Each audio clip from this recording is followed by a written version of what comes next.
Isaiah 62 verse 3.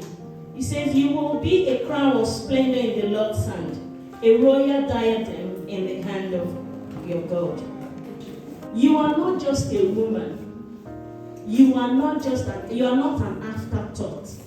It is not when God sat down and he thought, do you know what? Okay, I should just create it. No, you were part of the plan. And that is one of the mistakes where you see problems in marriages. You have an identity. There is something God placed in you. You were Sister Somebody before you became Mrs. Somebody. And the truth is, if you don't understand who you are, it is difficult to accept responsibility. So the first step is knowing who you are, your identity in Christ. Crown signifies authority. Crown signifies honor. It signifies splendor. Because it is possible to be in the palace and still be a slave. It is very possible to be a king and still eat crumbs. But do you actually know who God says you are? Because the responsibility cannot be given to somebody who's got a lost identity. When God sees you, what does he say about you? How does God see you? So 1 Peter 2 verse 19 says, we are royal priesthood. We are royal priesthood. But because Esther knew who she was, every instruction that Mordecai gave to Esther worked. Not because Esther was told, but because Esther knew her identity. Let me tell you this. Sometimes you get into marriage and then it doesn't go as planned. There is actually a reason for you being in that marriage. Have you actually found out?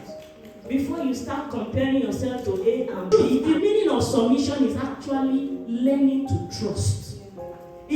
How would you think that the meaning of submission is slavery? If God himself gave us Jesus to take us out of slavery. And that is where many women miss it. Submit to your husband as to the Lord. It did not say be a slave, because God said he wants us to learn to trust him. A wise woman builds her home, but then he builds it in the wisdom of God, not on what you think you know, not on what you think is right. It's not how you think the world looks at you.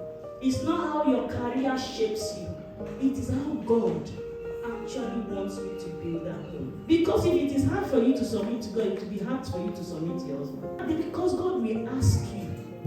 He will ask of you difficult tasks that will look crazy in marriage. But then if it is difficult to you to submit to God, it will be so difficult for you to submit to them. Because when I read Deborah while he led Israel, I looked at the life of Esther. These people actually affected generations positively. But there are other women in the Bible too that were influenced. Jezebel and Delilah.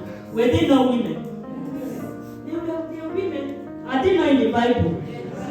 There's also women. Did they influence? Yes. So what is your own influence? What do you want people to write about you? What will be the history after you? God is still in the business of making it better. Yes. Carry your season with grace. Yes. Enjoy it now, because it will pass. The darkness may endure for more, it may endure for a short time, but there is joy. Don't let anybody pressure you. God is still in the business of beautifying us. God is still in the business of making us work. Don't run out because it's not working now. Stay there. God will give you patience. Go on your knees, work it out. No marriage has it all.